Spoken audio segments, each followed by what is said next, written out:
இருக்கக்கூடிய மிகப்பெரிய அச்சங்கள், அந்த அச்சங்கள்லேருந்து நம்ம மீண்டு வந்தோம் அப்படின்னா எப்படி நம்மளுடைய செல்வ வளமாகட்டும், மனவளம், உடல் வளம்னு எல்லா வளத்தையும் பெறுவதற்கு இந்த மாதிரியான அச்சங்கள் எல்லாம் தடையாக இருக்கும். ஓகேவா? ஸோ இந்த அச்சங்களை எல்லாம் வென்று நாம் வந்தோம் அப்படின்னா மிகப்பெரிய செல்வந்தனாகவோ, இல்லை நம்ம மனதில் என்ன விதையை விதைக்கிறோமோ, என்ன விஷயங்களை நாம் நினைக்கிறோமோ அதற்கான ஒரு அச்சீவ்மெண்ட்டை கண்டிப்பாக அந்த பலனை அடைந்தே தீருவோம்.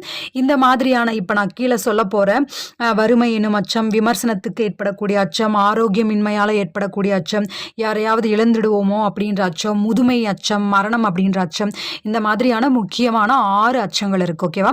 அதையெல்லாம் எப்படி நாம் எதிர்கொள்வது, அதை எப்படி வென்று நம்மளுடைய ஒரு விஷயத்தை நாம் சாதனை படைப்பது அப்படின்னு ரொம்ப ரொம்ப முக்கியமான விஷயங்கள் எல்லாம் இந்த இறுதி அத்தியாயத்தில் நாம் பார்க்க போகிறோம்.